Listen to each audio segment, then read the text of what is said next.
Welcome to Hope and Heresy, Life on the Religious Left, where we wrestle with contemporary issues using history and theology as our guides. Our task is to reclaim religion for everyday people who want to live meaningfully without letting arbitrary doctrine or oppressive religious practice prevent us from asking big questions about our complicated world. I'm Reverend Sarah Lindsay. And I'm Reverend Peggy Clark, and we're Unitarian Universalist ministers broadcasting from Community Church of New York, here in New York City.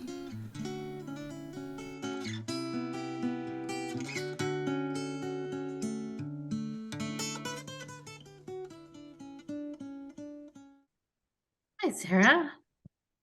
Hey, Peggy. And we have with us today, since this is the season of fabulous, exciting guests, we have two guests with us today for this episode of Hope and Heresy. I'm going to ask the two of you to introduce yourselves so that our audience knows who's here. I'm the Reverend Rosemary Bray McNatt.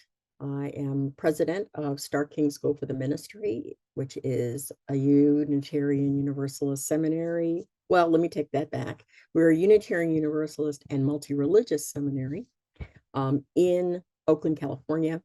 And I'm a proud member of Community Church of New York since 1985. Okay, and I'm Dr. Elias Ortega, and I serve as president of Meadville Lombard Theological School, also at Starr King. We are both Unitarian Universalists and increasingly multi-religious. My home congregation is Morristown, UU in New Jersey. It is super great to have you both with us. And we're going to pose to you the same question we've been posing to our guests all season. And then we're going to ask each of you to answer, and then we're all just going to talk about it. So pretty casual, we're going to chat. So the question is, what is the central task facing humanity in this historical moment? And either one of you can go first. You can decide amongst yourselves. You go, Elias. Let you go. For me, I want to connect my answer to the question to what I think is also the central task or central question for me, right? That animates my own thinking on Unitarian Universalist theology and animate from a particular perspective, particularly the Universalist side, right, of the tradition. And I would say that the central task will be, for me, the way that I can articulate it is to really learn to become an anti-violent faith, right?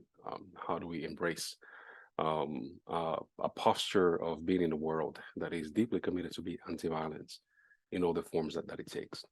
And for me, I'm thinking recently, two areas of concern that come to mind are both violence against women, particularly infanticide, and violence against children, right? For me, those things are connected. And when we think intersectionally, right, around other issues that Unitarian Universalists as a community care about, right? The environment, human rights, economics, poverty, incarceration, right? We can frame all these questions in connection of how to learn to be anti-violence and still connected to those issues. Right? I'm thinking within my own context, right? I'm from the Caribbean, from Puerto Rico, right? And spent some of my time in New Jersey, in Newark, where I was born. And the question of femicide take particular kind of complexity when we think through it in terms of immigration status, class, and race. And I would say the same applies to children, right? How do we think about the ways in which children of color, right, are particularly put in situations in context of increased poverty, right? Thinking about environmental issues that impact, right, their lives in terms of contamination, right? They're thinking about the ways in which their police, right, is connected. So for me, that is part of the central task, right? How to learn to be an anti-violence faith that is connected to our commitment of universal salvation and inclusive welcome, right? It has to be centered, right, around how do we address, our violent tendency towards each other. That will be the central task. You brought up so many really great points, Elias. When I started thinking about this, it occurred to me that what I think is lacking right now is a commitment to evolution, not in the scientific way, but the capacity for change. I think humanity is in trouble if we can't figure out how to make the massive changes that are necessary and that include the points that you're talking about.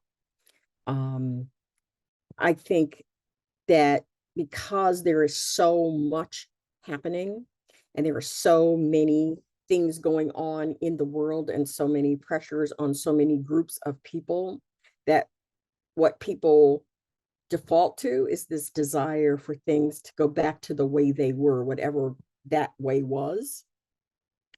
And it's exactly the opposite of what we need right now.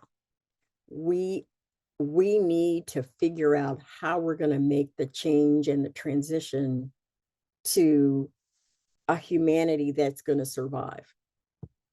Because right now, if we aren't committed to making those changes, I'm not sure we are going to survive as a species. And that goes for everything from how we live on the planet to how we treat one another, how we maintain institutions that are supposed to contribute to our well-being, and understanding what a heavy lift it is that we're talking about right now. And that heavy lift is going to look different for different cultures, societies, people. But I think what we all are going through right now is this: I don't want to do anything new. I don't want to try anything new. I can't do it anymore. And I don't think anybody's really immune from that. But I think our lives as a species depend on our getting past it. I feel like there's so much there both of you said. And I'm really struck by this idea that really what both of you are lifting up is fundamental cultural change, right? Like, we have got to get to ourselves. I'm hearing you say, Rosemary, we've got to get ourselves to a place where we can actually not just accept change, but like proactively seek change. And that one of those changes, Elias, has to be that we find a way to be a more nonviolent species, right? I was thinking about the ways that we accept violence, even if we're not enacting violence, right? And the idea that part of the job is to no longer accept it, whether it's playing out in the real world or on maybe even on our TVs, and maybe even in the way that we interact with one another, even if it isn't physical violence, but the sort of emotional violence of ignoring each other or not loving each other or making sort of oppressive demands of each other. And that there's a lot of layers to that question of anti-violence and how to actually embrace that in full. Yeah, I can give you two quick examples for me that are in some ways, very minute things, but they're not minute. I think they are significant in my life. Given the context in which I grew up, right, in which violence was prevalent, I have a hard time when folks are always very close and in front of my face, right? It feels kind of aggressive. So folks who interact with me are kind of used to, like, I greet you, I talk to you, and then I turn a little bit sideways, right? And we talk a little bit sideways, right? And it's kind of, for me, it's really a peace sign, right? My intentions. And I find folks then just kind of go and keep doing this dance as folks are coming closer, right? And it is cultural, right, in some ways, right, and contextual. But for me, I feel that in my body, right, that it's like, this is not particularly comfortable for me, so I need to shift. And I think that's more kind of interpersonal communication style.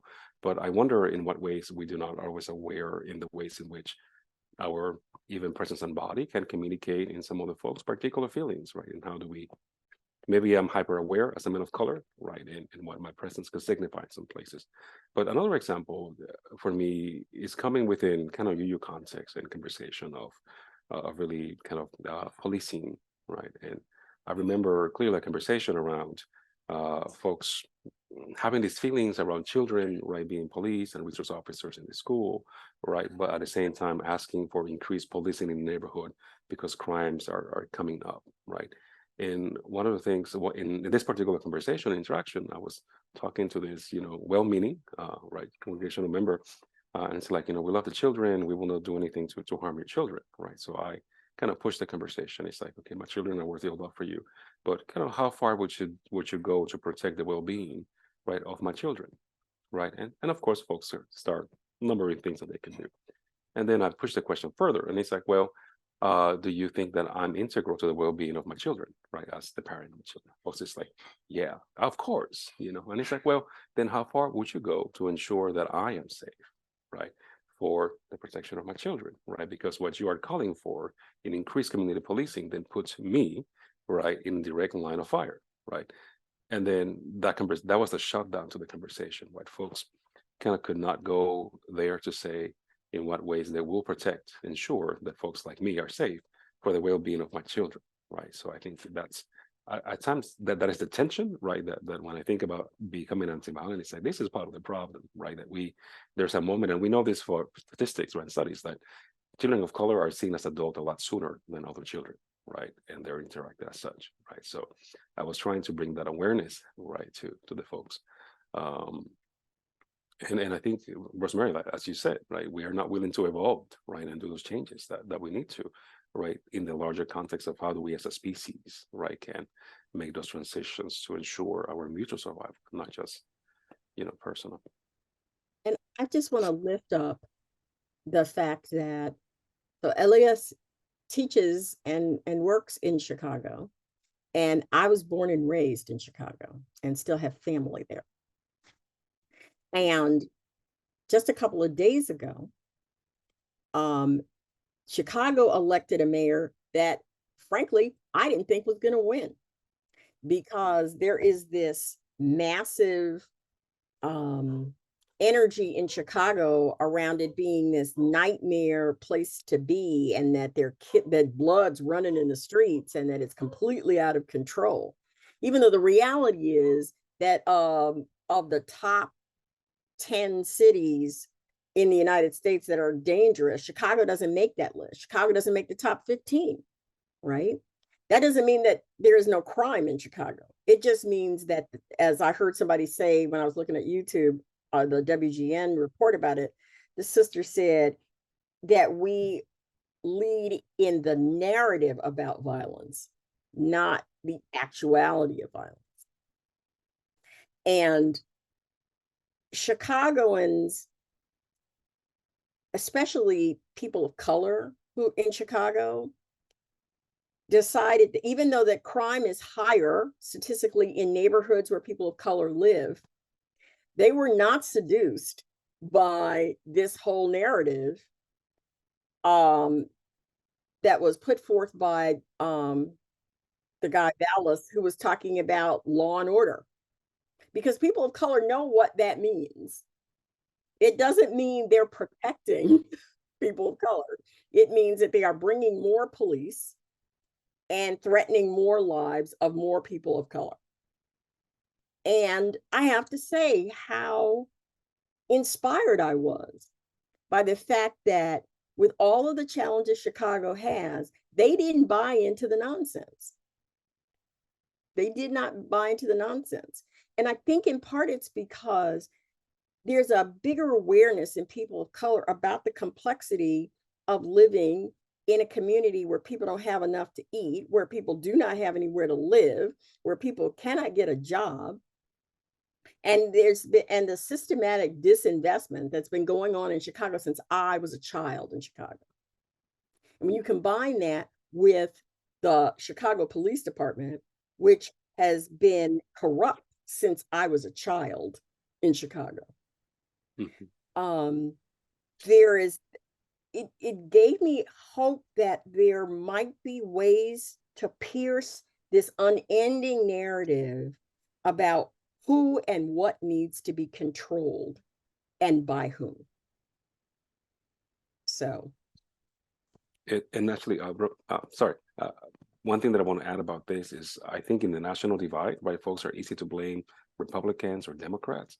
And it is important to name that in Chicago has been a Democratic city for a long time, right? A long This is time. the Democratic machine, the Democratic Party, who has been, in charge of the police, right? In charge of the city and these policies. We see the effect, right? Right. And the other candidate, this is two runners who are both Democrats. But those kinds of elections, there are these little pockets that make me feel like the change you're talking about, Rosemary, is that this is possible. That I won't go into a whole tangent, but this morning I was feeling it pretty strong, this idea of like, are we ever going to be able to push through? Are any of us, can I push through and make real change? And then there are these moments where it feels like, someone is speaking truth, and they're speaking truth into a very loud microphone, and people are hearing them and cheering them up.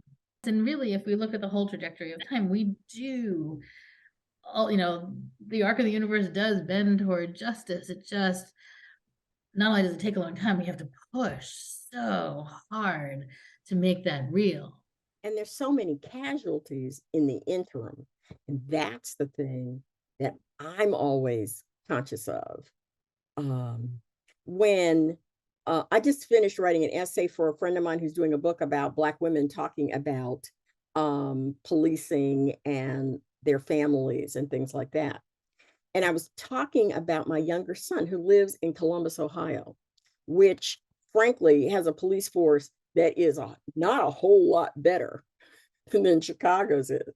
But for a while, my son was door dashing, and then he stopped. And I was like, what's up? And he says, Mom, I just get so much anxiety when I see a blue light. I just can't do it.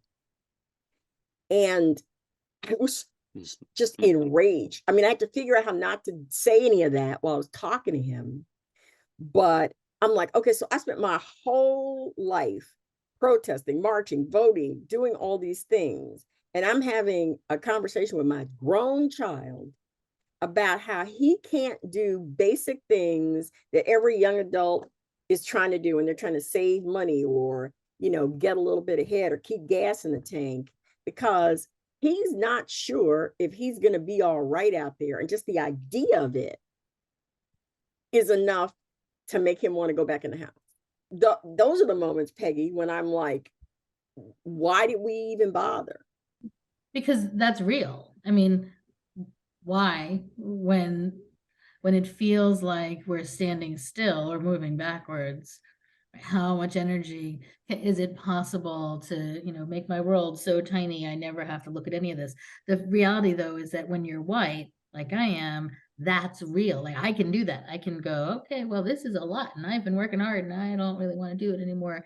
And that doesn't leave either of your children any safer, right? So to push through it and say it's real that we're not moving as fast as we have to move, and that doesn't mean that I can stay home and watch Top Chef.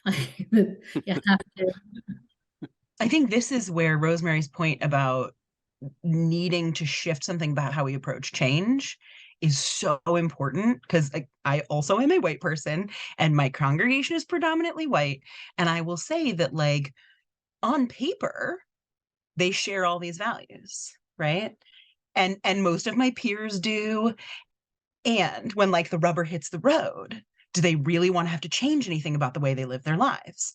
Do they really want to have to give up privilege or safety or like adopt a sense of fear that they've never had to feel before, right? Like I think so Rosemary, what you said really resonates with what I see around at least parts of my own world and experience, is that people don't like to evolve and change if it means being afraid or sacrificing in ways that they don't want to have to sacrifice, right? And so how do you shift people?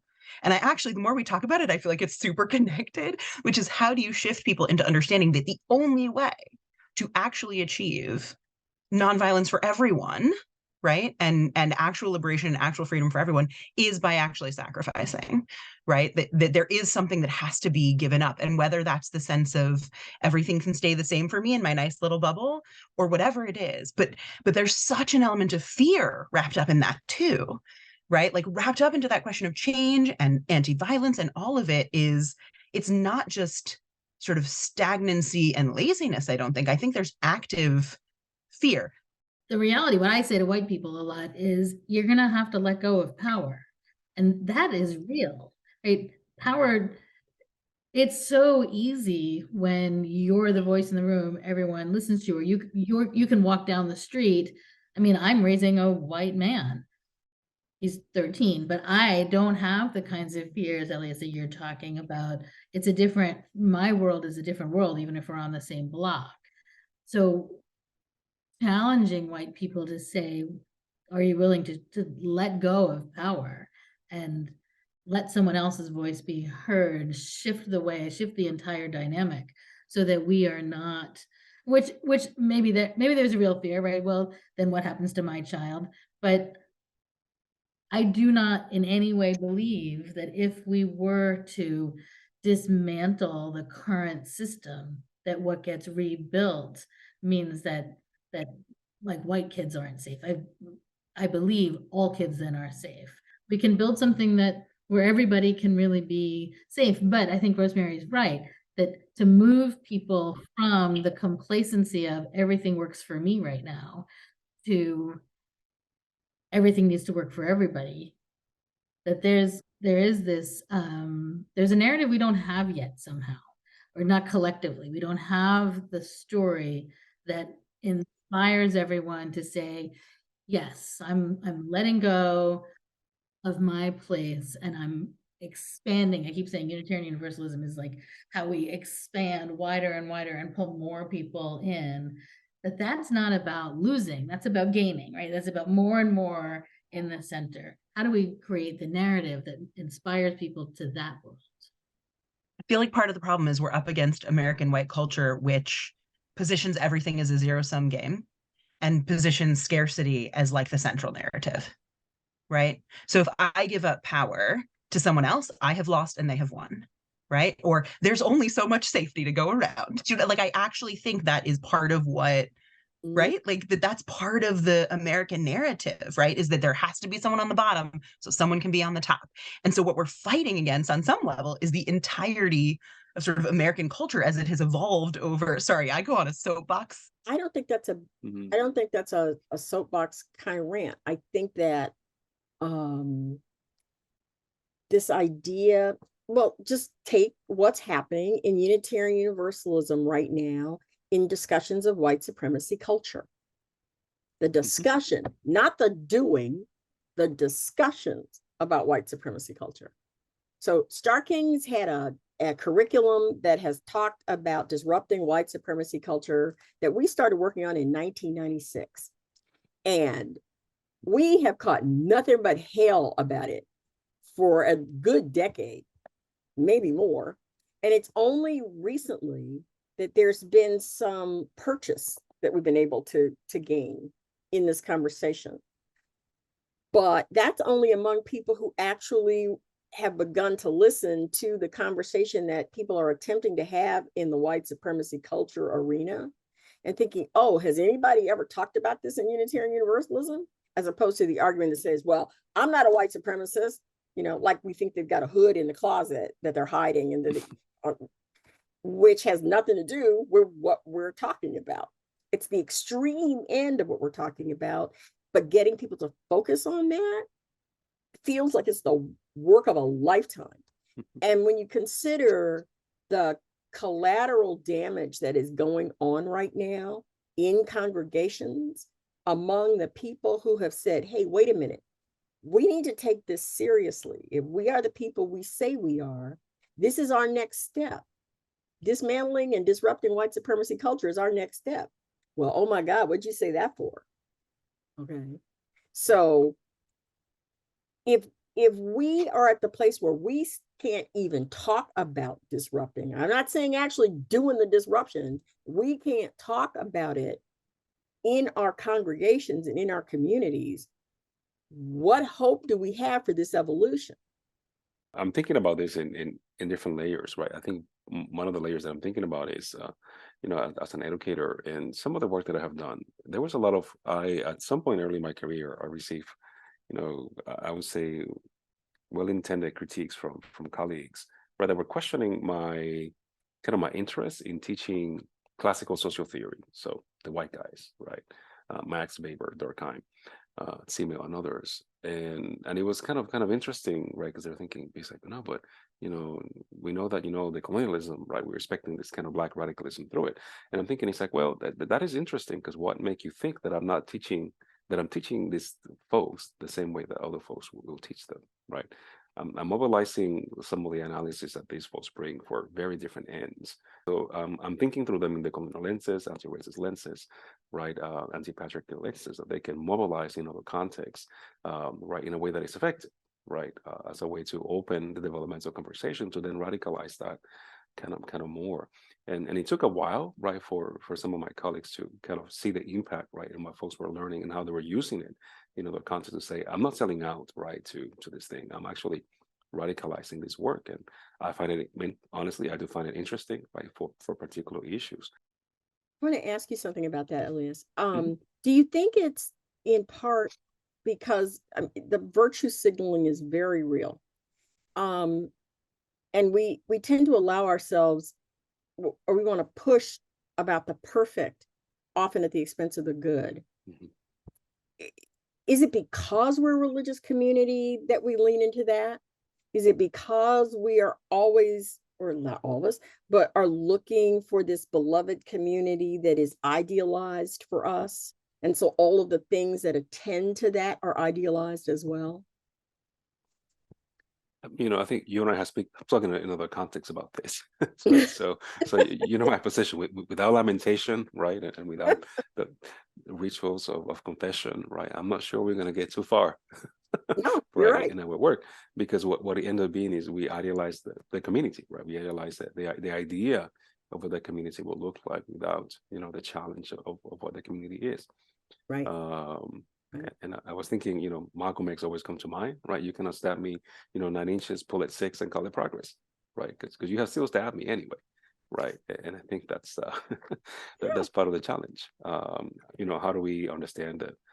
I would say the transgenerational work that needs to happen, right, to heal the wounds, right, that we have created, to understanding that maybe our task is on becoming worthy ancestors is to do our work to create the conditions so that others can work in this garden and do it better, right, better equipped than we were, and understand our limitations. Yeah. But I think that's happening whether we want it to or not, whether we work on it or not. I mean, as a mother to some millennials, they're not playing.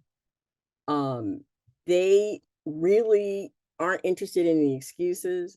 They, if there's not every millennial and Gen Z person is in that space, but the ones who are not interested in your sad stories about what you couldn't do. When I look at some of the things that millennials and Gen Z are doing, and the ways in which they are not willing to compromise around certain things, I am filled with pride for seeing that. I worry because just as people my age and older haven't always been as open to change, and haven't listened, I sometimes feel that millennials and Gen Zs don't listen about how complex things are. But the energy that they bring, and the willingness to say, well, we have to have a conversation about white supremacy culture and what it means.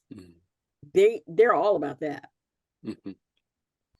I'm so grateful to both of you for engaging this question so well. And I'm feeling like you didn't answer the question as much as open a whole world for everybody else to enter with you, to start thinking about that. That's what we do. That's what we do. Yes. You do it well. And I feel like I want to rest at both of your feet and just learn all there is. Your answers to this question were so wonderfully inspiring and eye-opening. And I want to echo Peggy's gratitude that you all have given such insightful answers to this, not insignificant and not small question. So much gratitude to both of you for being with us. It's my pleasure. It's been a real honor to talk to both of you. Thank you so much. Thank you.